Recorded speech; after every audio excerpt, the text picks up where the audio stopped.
Hello. Hello, ഞാൻ നിങ്ങളുടെ video കണ്ടോണ്ട് ഒരു സംശയം ചോദിക്കാൻ വേണ്ടി ചോദിച്ചാ. പറയൂ, ആരായിരുന്നു? നിങ്ങൾ ഈ വിഗ്രഹം എന്ന് പറയുന്നത് എന്താണ്? അതെന്താ വിഗ്രഹം എന്ന് പറയുന്നത് എന്താണെന്ന് ചോദിച്ചു. അത് വിളിക്കുന്ന ആളുടെ പേരൊന്ന് പറയാമോ ബ്രദറെ? എന്റെ പേര് എവിടെന്നായിരുന്നു? മാനന്തവാടിയിൽ നിന്ന് വിളിക്കുന്ന. മാനന്തവാടി. ഓക്കെ. ഏത് വീഡിയോ ആയിരുന്നു ബ്രദറെ കണ്ടത്? ഈ തൊട്ട് മുമ്പ് നിങ്ങൾ കൃപാസന മാതാവിന്റെ എന്തോ വിഗ്രഹം എന്ന് പറഞ്ഞിട്ട് അതുകൊണ്ട് ചോദിച്ചാ. ഓക്കെ. അവിടെ അതൊന്ന് പറഞ്ഞു തരുമോ? വിഗ്രഹം എന്താണെന്നുള്ളതൊന്ന് പറഞ്ഞു തരുമോ? അവിടെ ആ ആലയത്തിലിരിക്കുന്ന ഒരു പ്രതിമ ഉണ്ടല്ലോ, അതിനെയാണ് വിഗ്രഹം എന്ന് പറയുന്നത്. ആയിക്കോട്ടെ. ആദ്യം ഞാനൊരു കാര്യം ചോദിക്കട്ടെ. ചേട്ടാ ഈ മറ്റേ ഇതിലുള്ള ആണോ, സഭയിലുള്ള ആളാണോ? ഞാൻ കാത്തലിക്കാണ്. കാത്തലിക് ഏത് വിഭാഗത്തില? സീറോ മലബാർ സഭ, എറണാകുളം രൂപത. അതെ. അപ്പൊ കത്തോലിക്ക സഭ വിഗ്രഹം എന്നാണോ പഠിപ്പിക്കുന്ന മാതാവിനെ? അവിടെ ഇരിക്കുന്ന സംഭവം വിഗ്രഹമല്ലാതെ പിന്നെ എന്തായിരുന്നു? പള്ളിയിലുള്ള ഈ ദേവാലയത്തിൽ ഇരിക്കുന്ന എല്ലാവരുടെയും വിഗ്രഹങ്ങളാണെന്നാണ് ഞാൻ ചോദിച്ചത്. അതായത് ഈശോന്റെ കുരിശിൽ തൂങ്ങിയാക്കണ രൂപവും വിഗ്രഹമാണ്, മാതാവിന്റെയും രൂപവും വിഗ്രഹമാണ്, ബാക്കിയുള്ള രൂപങ്ങളെല്ലാം വിഗ്രഹങ്ങളാണെന്നാണ് പറയുന്നത് ചേട്ടായി. അതായത് ബ്രദർ ഇപ്പം ചോദിച്ചത് നമ്മൾ കൃപാസനത്തിലിരിക്കുന്ന ആ ഒരു, അതെ, അത് തന്നെ ഞാൻ ചോദിച്ചത്. കുരിശൊക്കെ ദേവാലയങ്ങളിൽ ഇരിക്കുകയാണല്ലോ. അത് ഈ പറയുന്ന ഈ കൃപാസനത്തിലിരിക്കുന്ന വിഗ്രഹം തന്നെയാണ് ബ്രദറെ. വിഗ്രഹം എന്ന് പറയാൻ കാരണം അത് കണ്ടറിയാൻ പാടില്ല, ഏതൊരു മനുഷ്യനും കണ്ടറിയാൻ പാടില്ല അത് വിഗ്രഹമാണെന്നുള്ളത്. അല്ല, എന്തിന്റെ ഇപ്പൊ നീ ഒരു കാര്യം പറയാം. ഞാനിപ്പോ ഈശോനെ തൂക്കിയിട്ടുണ്ട്. അല്ല, അത് പിന്നെ എന്താണെന്നാണ് ബ്രദർ പറയുന്നത്? എന്താണെന്നാണ് ബ്രദർ വിശ്വസിക്കുന്നത്? അതെന്താണെന്നായിട്ടാണ് വിശ്വസിക്കുന്നത്? വിഗ്രഹം പറയാൻ കാരണം എന്താണെന്ന് വെച്ചാൽ അതൊരു ചരിത്രമാണ്, അത് അടയാളമാണ്, പ്രതീകമാണ്, വചനമാണ്, രേഖയാണ്. ഈ 5 കൂട്ടം കാര്യങ്ങൾ അതിലുണ്ട്. അല്ല, പറയുന്നേക്ക് മനുഷ്യനായി അവതാരം ചെയ്യുന്നുള്ള രേഖയുണ്ട്. കുരിശ് മരിച്ചു എന്ന് പറയുന്ന രേഖയുണ്ട്. അതൊരു അടയാളമാണ്, പ്രതീകമാണ്, വചനമാണ്. അത്രയും കാര്യങ്ങൾ അതിലുണ്ട്. ആ 5 കൂട്ടം ആ ഒരു രൂപത്തില് അത്രയും കാര്യങ്ങളുണ്ട്. ഈശോന്റെ കുരിശ് പറഞ്ഞത് ഇല്ല എന്ന് താങ്കൾ പറഞ്ഞപ്പോ ഞാനൊന്നും എനിക്ക് പറ്റില്ല. ബ്രദർ ഇപ്പൊ പറഞ്ഞത് നമ്മൾ കൃപാസനത്തിലെ ആ പറയുന്ന ചാരവിഗ്രഹത്തിന്റെ കാര്യമാണല്ലോ. അപ്പൊ അതിനകത്ത് എന്താണ് വചനമായിട്ടുള്ളത്, എന്താണ് അതിനകത്ത് അടയാളമായിട്ടുള്ളത്? കൃപാസനത്തില്, അതായത് കൃപാസനത്തില് ആ ഓൾട്ടറിലിരിക്കുന്ന ആ ഒരു ചാരവിഗ്രഹമാണ് ബ്രദർ പറഞ്ഞത്. വിഗ്രഹമല്ല, അത് വചനമാണ്, അത് ചരിത്രമാണ്. ഞാൻ വചനം എന്നല്ല പറഞ്ഞത്, ഞാൻ അതിനെ പറ്റിയാണ് ഞാൻ പറഞ്ഞ കുരിശു രൂപത്തെ പറ്റി താങ്കൾ പറയുമ്പോ. അല്ല ബ്രദർ, ആദ്യം ചോദിച്ചത് ഈ കൃപാസനത്തിലെ കാര്യമാണ്. ഞാൻ അതുകൊണ്ടാണ് ആ ഒരു ടോപ്പിക് കഴിഞ്ഞിട്ട് പറഞ്ഞത് എനിക്ക് മനസ്സിലായില്ല. ഞാനത് ചോദിച്ചത് കൃപാസനത്തിൽ എന്ന് പറഞ്ഞാൽ ബ്രദർ ഇപ്പൊ കണ്ടത് ആ കൃപാസനത്തിലെ വീഡിയോ അല്ലേ? അതെ, ഞാൻ കണ്ടത്. ഞാൻ ചോദിച്ചത് ഇതാണ്, കൃപാസനം അത് വിട്, ഇഷ്ടം പോലെ ദേവാലയങ്ങൾ കത്തോലിക്ക സഭയിൽ ഇതുപോലെ മാതാവിന്റെ രൂപമുണ്ട്. അതിലേക്ക് നമുക്ക് വരാം. നമ്മൾ ആദ്യം ഈ കൃപാസനത്തിലുള്ള ഈ ഒരു ചാരവിഗ്രഹം അത് വിഗ്രഹം തന്നെയാണെന്ന് ഞാൻ പറഞ്ഞു. അപ്പൊ അതെങ്ങനെയാണ് വചനമാകുന്നത്?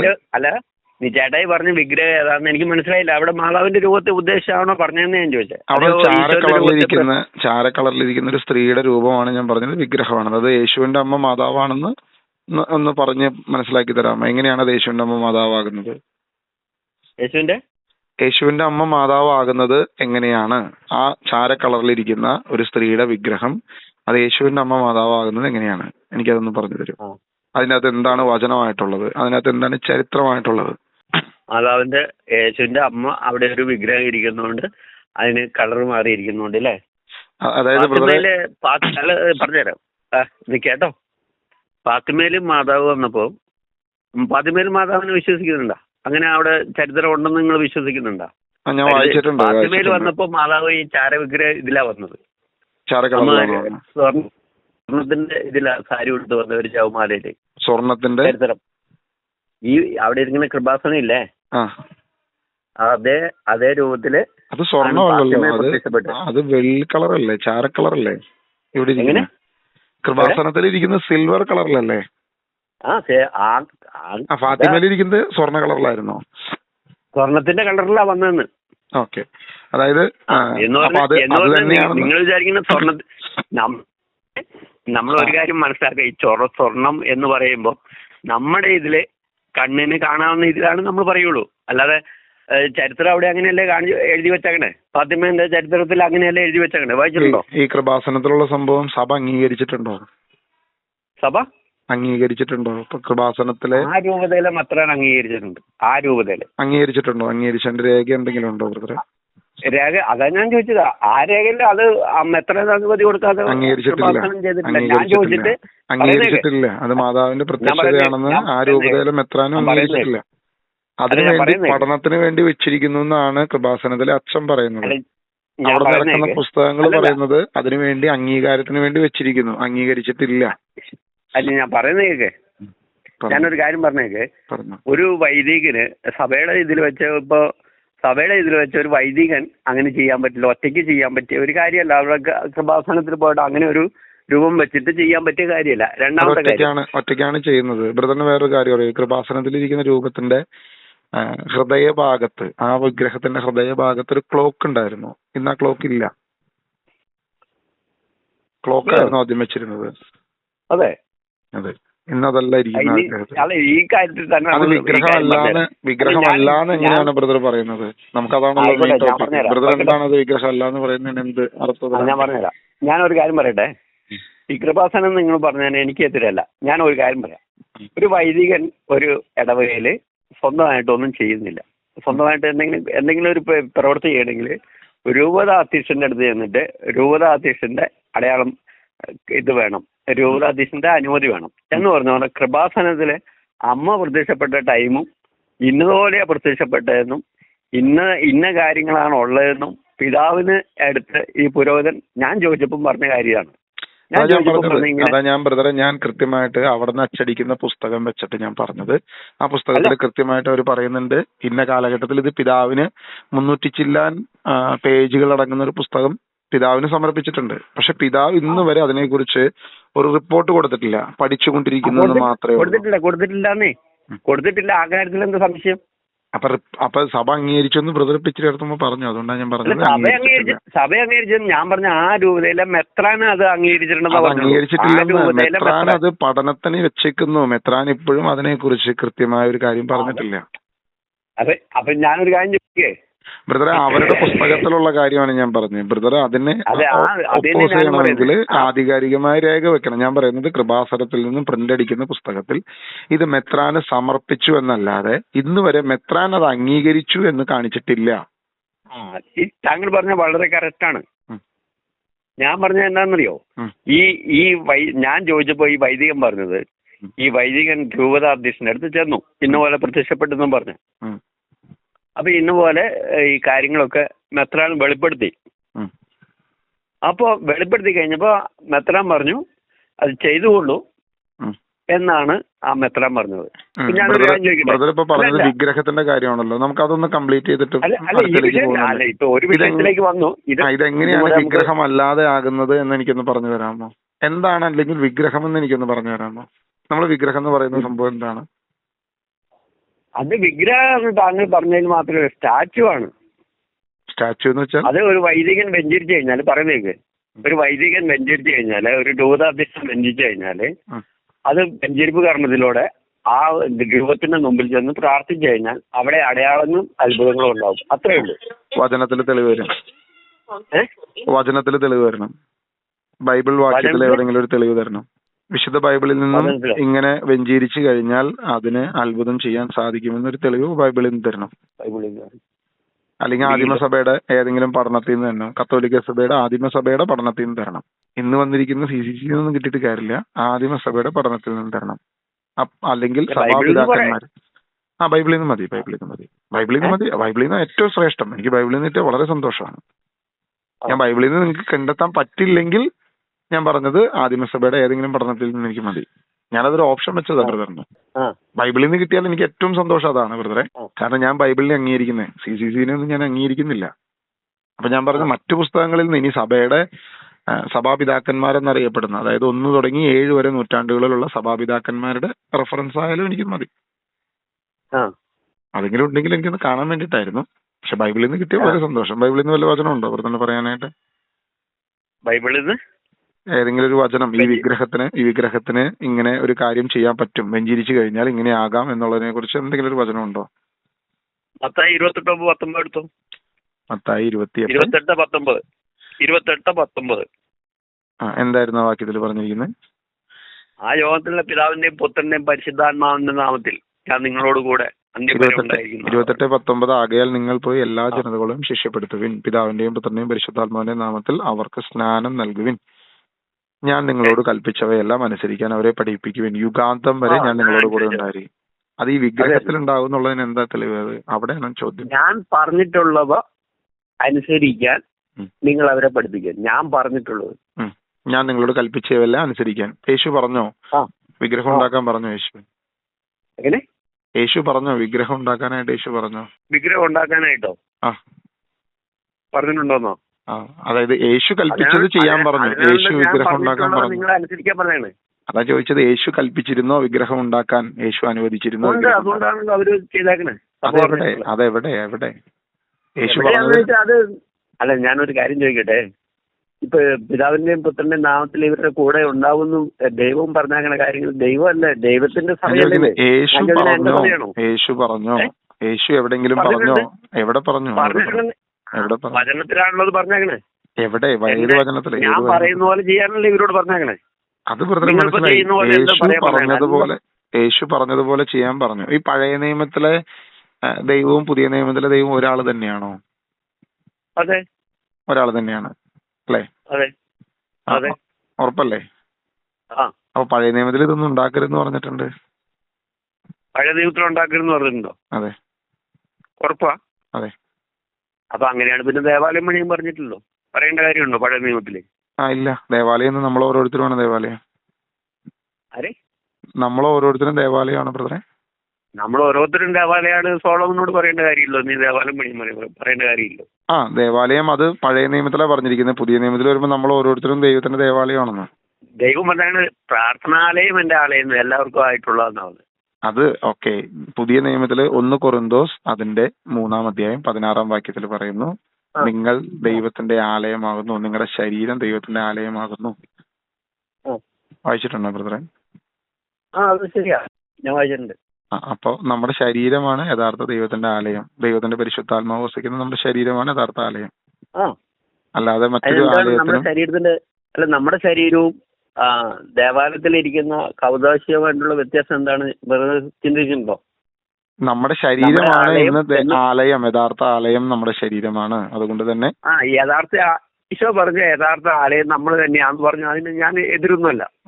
പക്ഷെ ഈശോ പറഞ്ഞ ഒരു കാര്യമുണ്ട്, പാപം മോചിക്കാതെ എന്റെ ഹൃദയത്തിൽ ഒരു ക്രിസ്ത്യാനിയുടെ ഹൃദയത്തിൽ വസിക്കുമെന്ന് ഈശോ പറഞ്ഞിട്ടുണ്ടോ? ഇല്ല. പാപം മോചിക്കണം, പാപങ്ങൾ ഏറ്റു പറയണം. യേശുവിന്റെ സന്നിധിയിൽ പാപങ്ങൾ ഏറ്റു പറയുക തന്നെ ചെയ്യണം. അത് ക്രിസ്ത്യാനിയുടെ അടിസ്ഥാനമായിട്ടുള്ള ക്വാളിറ്റി അതായിരിക്കണം. എന്നോർത്തുകൊണ്ട് ഈശോ ഉണ്ടെന്നും പറഞ്ഞ് എന്റെ ഹൃദയത്തിൽ ഈശോ ഉണ്ടെന്നും പറഞ്ഞിട്ട് ദേവാലയത്തിൽ പോകേണ്ട കാര്യം? ദേവാലയത്തിൽ പോകുന്നത് കൂട്ടായ്മയ്ക്ക് വേണ്ടിയിട്ടാ, സഭയുടെ കൂട്ടായ്മയ്ക്ക് വേണ്ടിയിട്ടാ. അല്ലാണ്ട് ദേവാലയത്തിന് എന്തെങ്കിലും പ്രത്യേകത ഉണ്ടായിട്ടല്ല. സഭ പഠിപ്പിക്കുന്നത് എവിടെയുള്ള ദേവാലയങ്ങളും എല്ലാം ഈക്വൽ ആണ്. സഭ പഠിപ്പിക്കുന്നത് ഇപ്പൊ റോമിലുള്ള ദേവാലയങ്ങളാണെങ്കിലും കേരളത്തിലുള്ള ദേവാലയങ്ങളാണെങ്കിലും എല്ലാ ദേവാലയങ്ങളും കൂടി വരാനുള്ള ഒരു കെട്ടിടം മാത്രമാണ്. പുതിയ നിയമസഭ അവിടെ പ്രത്യേകിച്ച് ആരും ഇരിക്കുന്നില്ലെന്ന്. യേശു ഇരിക്കുന്നത് നമ്മുടെ ഹൃദയത്തിലാണെന്ന്. യേശു ഇരിക്കുന്നത് നമ്മുടെ ഉള്ളിലാണ്, ബ്രദറിന്റെ ഉള്ളിലാണ്, എന്റെ ഉള്ളിലാണ്, ഓരോ ക്രിസ്ത്യാനിയുടെയും ഉള്ളിലാണ് ക്രിസ്തു ഇരിക്കുന്നതെന്നാണ് ബൈബിൾ പഠിപ്പിക്കുന്നത്. സഭ പഠിപ്പിക്കുന്നത് അത് തന്നെയാണ്. അങ്ങനെ ഒരേ ക്രിസ്ത്യാനി അങ്ങനെ ചേട്ടായി പറഞ്ഞ ഒരു കാര്യങ്ങൾ ഒന്നും കൂടെ ഇതും കൂടെ ചെയ്തേ. ചേട്ടായിന്റെ കാര്യം ചോദിക്കട്ടെ, ചേട്ടായിന്റെ ഹൃദയത്തിൽ ഈശോ ഉണ്ട്, ഞാൻ സമ്മതിച്ചു. ദേവാലയത്തിൽ ഇരിക്കുന്ന ആരാന്ന് ഞാൻ ചേട്ടായോട് ചോദിച്ചത്. ദേവാലയത്തിൽ പ്രത്യേകിച്ച് ആരും ഇരിക്കുന്നില്ലെന്ന്. ദേവാലയത്തിൽ ആരും ഇല്ലേ? ഇല്ല. അവിടെ കൗതാശികമായിട്ട് ഈശോ ഇരിക്കുന്നില്ലേ? അവിടെ ആരും ഇരിക്കുന്നൊന്നുമില്ല. അവിടെ ഇതെന്റെ ശരീരമാണ്, ഇതെന്റെ രക്തം പറഞ്ഞ ആളുടെ ഈശോ സക്രാരിയിലില്ലേ? അത് വിശുദ്ധ കുർബാനയിലല്ലേ യേശുവിന്റെ ശരീരരക്തങ്ങള്? അത് ഓരോ വിശുദ്ധ കുർബാനയിലും യേശുവിന്റെ ശരീരരക്തങ്ങളുണ്ട്. ആ വിശുദ്ധ കുർബാനയിൽ അടങ്ങുന്ന യേശുവിന്റെ ശരീരരക്തങ്ങൾ നമ്മുടെ ഉള്ളിലേക്കല്ലേ വരുന്നത്? ബ്രദറിനെ എന്റെ ഉള്ളിലോട്ടല്ലേ വരുന്നത്? അതാ ഞാൻ ചോദിച്ചത്. അത് അവിടെ ദേവാലയത്തിൽ ഇരിക്കുകയല്ല ചെയ്യുന്നത്. വിശുദ്ധ കുർബാനയ്ക്ക് ജനങ്ങൾ വരുന്ന ആ ജനങ്ങളെല്ലാം ക്രിസ്തുവിന്റെ സഭ തന്നെയാണ്, ക്രിസ്തുവിന്റെ ശരീരം തന്നെയാണ്. അതിന് അതിന് ഞാൻ എതിരല്ല. ഞാൻ പറഞ്ഞ പാപിന്റെ അവസ്ഥയിൽ നിന്നാൽ ശരി ബ്രദർ ആദ്യം പോയിട്ട് സഭയുടെ പഠനങ്ങൾ ഒന്ന് പഠിച്ചു നോക്കുക. അതായത് ഈ ദേവാലയങ്ങൾക്ക് പ്രത്യേകിച്ച് പ്രത്യേകതയൊന്നുമില്ല, ഈ കെട്ടിടങ്ങൾക്ക് പ്രത്യേകിച്ച് പ്രത്യേകതയൊന്നുമില്ല. അത് എവിടെ ഇരിക്കുന്ന ദേവാലയങ്ങളാണെങ്കിലും കൂടി വരാനുള്ള ഒരു ഏരിയ മാത്രമാണ്. ക്രിസ്ത്യാനിക്ക് ശ്രേഷ്ഠമായ, അതായത് ഓൾഡ് ടെസ്റ്റമെന്റിൽ ഒരു യഹൂദ ദേവാലയം ഉണ്ടായിരുന്നു ജെറുസലേമില്. ഒറ്റ സെക്കൻഡ് ഞാനിത് പറഞ്ഞ് കംപ്ലീറ്റ് ചെയ്തോട്ടെ. ഇസ്രായേൽ ജനത്തിന് യഹൂദ ഒരു ദേവാലയം ഉണ്ടായി, സോളമൻ പണിത ഒരു ദേവാലയം ഉണ്ടായിരുന്നു. പക്ഷെ ക്രിസ്ത്യാനിറ്റിക്ക് വിവിധ ദേവാലയങ്ങൾ എന്ന് പറയുന്നത് അത് ദൈവത്തിന് ആത്മാവിനോട് ചേർന്ന് സഭയ്ക്ക് കൂടി വരാനുള്ള ഒരു കെട്ടിടം മാത്രമാണ്. ഇന്ന് ദേവാലയം എന്ന് പറയുന്നത് ഓരോ ക്രിസ്ത്യാനിയും ദേവാലയമാണ്, ദൈവത്തിന്റെ ആലയമാണ്. നിങ്ങൾ ദൈവത്തിന്റെ ആലയമാകയാൽ ദൈവാത്മാവ് നിങ്ങളിൽ വസിക്കുന്നു എന്ന് നിങ്ങൾ അറിയുന്നില്ലേ? 1 കൊരിന്തോസ് 3:16 പറഞ്ഞ കാര്യം തന്നെ പറയാം. ഓക്കെ, അപ്പൊ ഞാനത് പറഞ്ഞു തരുന്നു. അതായത് കൊരിന്തോസ് ലേഖനത്തിൽ പൗലോസ് കൃത്യമായിട്ട് പറയുന്നുണ്ട് നമ്മളാണ് ദൈവത്തിന്റെ ആലയം എന്നുള്ളത്. നേരത്തെ ബ്രദർ പറഞ്ഞ മറ്റൊരു കാര്യം ഉണ്ടല്ലോ, ബ്രദർ വേറൊരു കാര്യം പറഞ്ഞല്ലോ, അതായത് വെഞ്ചീരിച്ചു കഴിഞ്ഞാൽ, ഒരു പുരോഹിതൻ വെഞ്ചീരിച്ചു കഴിഞ്ഞാൽ ആ കളിമൺ പ്രതിമ എന്തോ ആവുമെന്ന് പറഞ്ഞല്ലോ. ആവുന്നല്ല പറഞ്ഞ, അതിന്റെ മുമ്പിൽ പ്രാർത്ഥിച്ചു കഴിഞ്ഞാല് അത്ഭുതങ്ങൾ അടയാളം സംഭവിക്കുന്ന ഞാൻ പറഞ്ഞു. യെശയ്യാ പ്രവചനം 42-8 വായിച്ചിട്ടുണ്ടോ? യെശയ്യാ പ്രവചനം 42-8 പറഞ്ഞു. ഞാനാണ് കർത്താവ്, അതാണ് എന്റെ നാമം, എന്റെ മഹത്വം ഞാൻ മറ്റാർക്കും നൽകുകയില്ല, എന്റെ സ്തുതി കൊത്തു വിഗ്രഹങ്ങൾക്ക് കൊടുക്കുകയില്ല. അതായത് ദൈവത്തിന്റെ മഹത്വം മറ്റാർക്കും, പ്രത്യേകിച്ച് കൊത്തു വിഗ്രഹങ്ങൾക്ക് കൊടുക്കുകയില്ല. അപ്പൊ പ്ലാസ്റ്റർ ഓഫ് പാരീസിലോ എന്തിലെങ്കിലും നിർമ്മിച്ച ഒരു വിഗ്രഹത്തിനും കൊടുക്കത്തില്ല എന്ന് പഴയ നിയമത്തിൽ കർത്താവ് വ്യക്തമായിട്ട് പറഞ്ഞിരിക്കുക. നേരത്തെ ബ്രദർ പറഞ്ഞു പഴയ നിയമത്തിലും പുതിയ നിയമത്തിലും ഒരേ ദൈവം തന്നെയാണെന്ന് പറഞ്ഞു. ഒരേ ദൈവം തന്നെയാണെങ്കിൽ ഇടയ്ക്ക് വെച്ച് അഭിപ്രായം മാറ്റി പറയുന്നവനാണോ കർത്താവ്?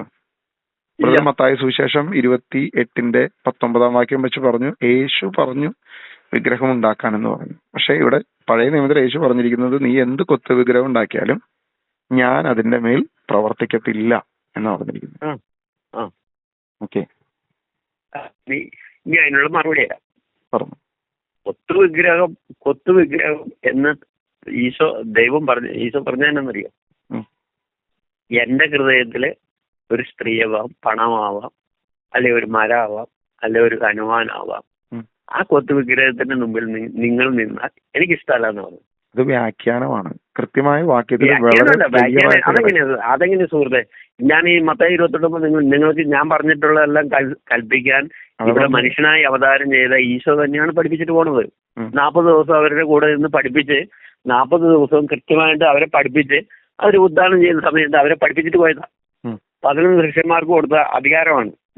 ഞാൻ പറഞ്ഞിട്ടുള്ളത് നിങ്ങൾ അനുസരിക്കാനാ പറഞ്ഞത്. നിങ്ങൾ പറയുന്നതല്ല, ഞാൻ പറയുന്നത് അനുസരിച്ചാൽ മതി എന്ന് പറഞ്ഞു. അപ്പൊ അവർക്ക് അധികാരമുണ്ട്, ഏത് സമയത്ത് എങ്ങനെ വേണമെങ്കിലും ചെയ്യാനുള്ള അധികാരം അവർക്കുണ്ട്. എന്ത് വേണമെങ്കിലും ചെയ്യാനുള്ള അധികാരമുണ്ടോ? എന്ത്?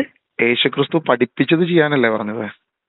യേശുക്രിസ്തു പഴയ നിയമത്തെ എടുത്ത് മാറ്റിയില്ലല്ലോ. ഞാൻ വന്നിരിക്കുന്നത് വള്ളിയോ പുള്ളിയോ മാറ്റാനല്ല, അത് അങ്ങനെ തന്നെ. അപ്പൊ പഴയ നിയമത്തിൽ കൃത്യമായിട്ട് കിടക്കുകയാണ്, കൊത്തു വിഗ്രഹങ്ങൾക്ക് ഞാൻ എന്റെ മഹത്വം കൊടുക്കത്തില്ല എന്ന് പറയാണ്. അപ്പൊ യേശു കൊത്തു വിഗ്രഹങ്ങൾ മനസ്സിലായില്ലേ? ഞാൻ പറഞ്ഞില്ലേ കൊത്തു വിഗ്രഹം എന്താണ്? കൊത്തു വിഗ്രഹം നമ്മുടെ ഹൃദയത്തിലുള്ളതാണ് കൊത്തു വിഗ്രഹം.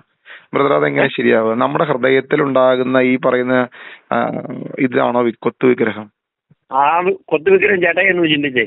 എന്റെ ഹൃദയത്തിൽ ഏത് വിഗ്രഹം കയറിയാലും, ദൈവമല്ലാത്തത് ഏത് വിഗ്രഹം കയറിയാലും ദൈവത്തിന് ഇഷ്ടമല്ല. അല്ല, അതും വിഗ്രഹമാണെന്ന് പുതിയ നിയമം പറയുന്നുണ്ട്. ഏത്? നമ്മള് മറ്റു കാര്യങ്ങൾ, അതായത് ധനമോഹം അതൊരു വിഗ്രഹമാണെന്ന് പറഞ്ഞിട്ടുണ്ട്. പക്ഷെ ഈ കൊത്തു വിഗ്രഹം അല്ല, ഞാനൊരു കാര്യം ചോദിക്കട്ടെ? ചേട്ടായി എന്നോട് പറഞ്ഞപ്പോ ഇതെന്റെ ആലയമാണ്, ഇതെന്റെ ശരീരമാണ് എന്നൊക്കെ ചേട്ടായി പറഞ്ഞിട്ട് പറയാണ്. ചേട്ടായി പറയും കൊത്തു വിഗ്രഹം. ചേട്ടായിക്ക് ഒരു ഫോണായിരിക്കും, അത് കൊത്തു വിഗ്രഹമായിട്ട് ചേട്ടായിന്റെ ഹൃദയത്തിൽ കയറി കഴിഞ്ഞാൽ ഞാൻ എന്ത് ചെയ്യും? ദൈവത്തിന് കയറാൻ പറ്റുമോ? കൊത്തു വിഗ്രഹം എന്ന് പറയുന്നത് ഇവിടെ മനുഷ്യനായിട്ട് അവതാരം ചെയ്ത യേശുവിന്റെ സ്റ്റാച്ചു അവിടെ ഇരുന്നിട്ട് അത് പറയാണ്. അത് കൊത്തു വിഗ്രഹമാണെന്ന് ഞാൻ പറയുമ്പോൾ, സംസാരിക്കുമ്പോൾ ഞാൻ അതിനോട് ഇതിനോട് ഞാൻ എനിക്ക് പുറപ്പാട് പുസ്തകം 20-1-4 വാക്യങ്ങള് വളരെ കൃത്യമായിട്ട് പറഞ്ഞിരിക്കുന്നു. നീ ആകാശത്തിലോ ഭൂമിയിലോ ഉണ്ടോ ഒന്നുമേ ഉണ്ടാക്കരുത്, വിഗ്രഹങ്ങൾ ഉണ്ടാക്കരുത്.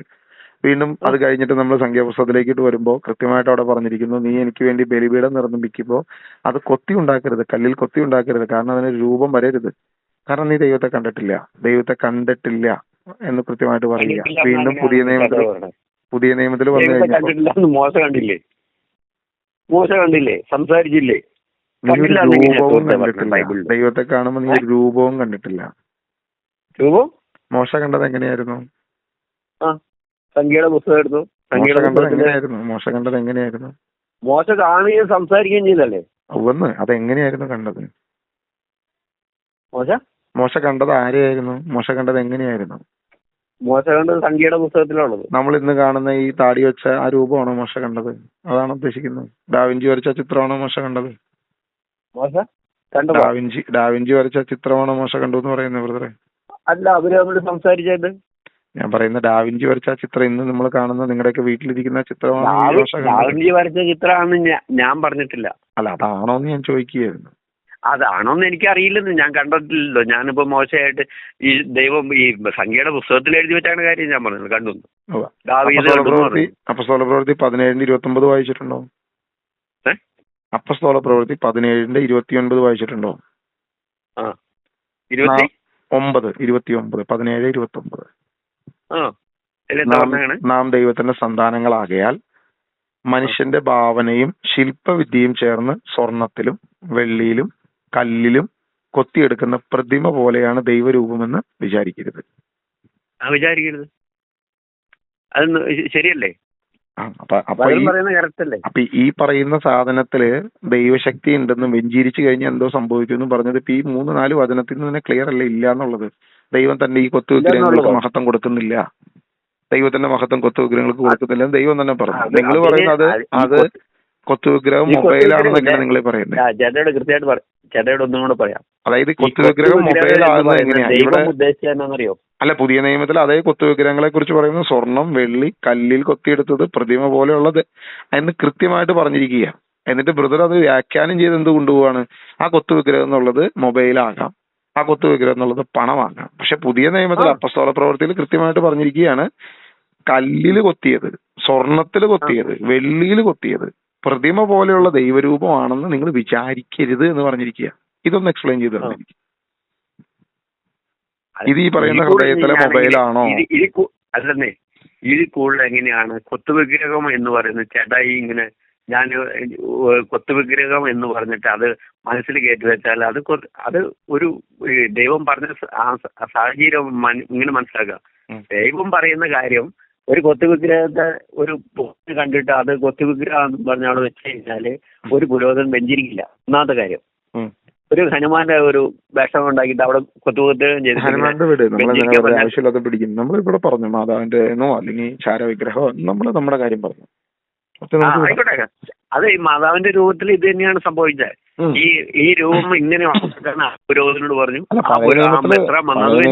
ഇത് ക്ലിയർ ചെയ്ത് തരും എനിക്ക്. പഴയ നിയമത്തിൽ ഈ കൊത്തുവിഗ്രഹങ്ങൾക്ക് ഞാൻ മഹത്വം കൊടുക്കില്ല എന്ന് പറയുന്നു. ഈ കൊത്തുവിഗ്രഹങ്ങൾ എന്നുള്ളത് ഇതാണെന്ന് പറയുന്നു. അപ്പൊ ബ്രദർ പറയുന്നത് എനിക്കൊന്ന് ദൈവം പറഞ്ഞ കൊത്തുവിഗ്രഹം എന്ന് പറഞ്ഞത് മറ്റുള്ള വിജാതിയരെ ഉപയോഗിക്കുന്ന കൊത്തുവിഗ്രഹങ്ങളാണ് ദൈവം പറഞ്ഞിട്ടുള്ളത്. വിജാതിയരുടെ മാത്രമാണ് അങ്ങനെ പറയുന്ന വാക്ക് എവിടെയാണ്? വിജാതിയരുടെ മാത്രമാണെന്നുള്ള പറയുന്നത് എവിടെയാ? വിജാതിയരുടെ ആണെന്ന് പറയുന്നത് എവിടെയാ? വിജാതിയരുടെ കൊത്തൊരു രൂപങ്ങൾ അബ്രഹാം തൊട്ട് ഇവിടം വരെ വന്നവന് ഇവിടം വരെ വന്നവരുടെ ഇല്ലേ? വെളിപാട് വരെ വന്നവരുടെ ഇല്ലേ കൊത്തുവിഗ്രഹങ്ങൾ നിങ്ങൾ ആരാധിക്കണമെന്ന്? ആദ്യം മുതൽ വെളിപാട് പുസ്തകം വരെ ഇല്ലേ? അത് വിജാതിയരുടെ മാത്രമാണോ? നമുക്ക് ഒരു വിഗ്രഹം ഉണ്ടോ, ഒരു സ്വരൂപം ഉണ്ടോ? നമുക്ക് എങ്ങനെ വിജാതിയരുടെ ആണ് ഈ വിഗ്രഹം എന്ന് പറയുന്നത്, നമ്മുടെ വിഗ്രഹം അല്ല എന്നുള്ള സംഭവം എന്ത് വെച്ചിട്ടാണ് ബ്രദർ പറയുന്നത്? എന്ത് അടിസ്ഥാനത്തിലാണ് ബ്രദർ പറയുന്നത്? അത് ദൈവത്തിന്റെ പുരോഹിതൻ ദൈവം കൊടുത്താക്കുന്ന നിയമം അനുസരിച്ച് അധികാരം കൊടുത്തിട്ടുള്ള മെത്രാൻ വന്നത് വെഞ്ചരിക്കുന്നോണ്ടാണ്. ഈ മെത്രാൻ വന്ന് വെഞ്ചരിക്കും ഇത് ആവില്ലെന്നത് യേശയ പറയുന്നു. നീ ഒരു കൊത്തുവിഗ്രഹം ഉണ്ടാക്കിയിട്ട് അതിനെ കൊണ്ടുവന്ന മെത്രാനെ കൊണ്ടല്ല ആരെ കൊണ്ട് വെഞ്ചരിപ്പിച്ചാൽ ഇത് മാറത്തില്ല എന്ന് പറയുന്നു. അപ്പൊ നമ്മൾ എന്ത് ചെയ്യും? ബൈബിളിൽ ഇത് കിടക്കല്ലേ ബ്രദർ? അല്ലെങ്കിൽ ബൈബിളിൽ നിന്ന് വാക്യം മാറ്റി കളയൂ, അല്ലെങ്കിൽ ബൈബിള് ശ്രേഷ്ഠമല്ല എന്ന് പറയൂ, ബൈബിള് പോരാന്ന് പറയൂ, നമുക്ക് പുതിയ പുസ്തകം ഉണ്ടാക്കാം. ഒരു നിയമമായിട്ട് ബൈബിൾ വെക്കുകയും ചെയ്യുന്നു. അത് കഴിഞ്ഞിട്ട് എല്ലാവരുടെയും വീട്ടിൽ അത് വേണമെന്നും പറയുന്നു. എന്നിട്ട് പറയുക ബൈബിളിൽ ഇതൊന്നും ശരിയല്ല, ഇതൊന്നും അംഗീകരിക്കേണ്ട കാര്യമില്ല എന്ന് പറയുന്നത് എന്തർത്ഥത്തിലുള്ളത്? പുറപ്പാട് പുസ്തകം 20-ാം വാക്യം പറയാം, മുകളിൽ ആകാശത്തിലോ താഴെ ഭൂമിയിലോ ഭൂമിക്കടിയിലെ ജലത്തിലോ ഒന്നിന്റെയും പ്രതിമയോ സ്വരൂപമോ, കൃത്യമായിട്ട് പറഞ്ഞിരിക്കുന്നത് സ്വരൂപമോ. ഇന്ന് ദേവാലയത്തിലിരിക്കുന്ന സ്വരൂപമാണെന്നുള്ള ബ്രദർമാർ പറയുന്നത്, വിഗ്രഹമല്ല ദേവാലയത്തിലിരിക്കുന്ന സ്വരൂപമാണ്. ഇവിടെ പറഞ്ഞിരിക്കുന്നത് പ്രതിമയെയോ സ്വരൂപത്തെയോ നീ നിർമ്മിക്കരുത്. അപ്പൊ ഇതെല്ലാം ഉണ്ടാക്കി വെച്ചിട്ട് പിന്നെ എന്ത് ഈ പറഞ്ഞുകൊണ്ടിരിക്കുന്നേ? ഉണ്ടാക്കി വെച്ചിട്ട് ദൈവം പറഞ്ഞിട്ട് പിന്നെ അതിന് അധികാരം കൊടുത്തിട്ട് ദൈവം പറയാം. കൊടുത്തു? ആരെവിടെ അധികാരം കൊടുത്തു? അധികാരം ഉണ്ടോന്ന് നിങ്ങൾ ഒരു അത്ഭുതത്തിന്റെ അടുത്ത് ചെന്നിട്ട് നിങ്ങൾ രോഗം പാടുന്ന പറഞ്ഞ ഒരു പെണ്ണ് വിഗ്രഹത്തിന് മുമ്പിലല്ലേ ഇത്രയും നാൾ ജീവിച്ചത്? പറയുന്നതിന്റെ ഇത്രയും നാൾ ജീവിച്ചത് ഈ ദേവാലയത്തിലിരിക്കുന്ന കൊത്തുരൂപത്തിന്റെ മുമ്പിലല്ലേ?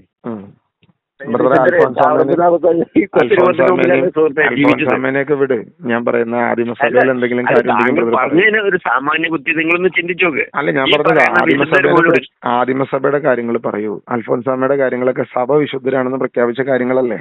അല്ലേ? സഭ ഇപ്പൊ അൽഫോൻസാമ വിശുദ്ധയാണെന്ന് പ്രഖ്യാപിച്ചു.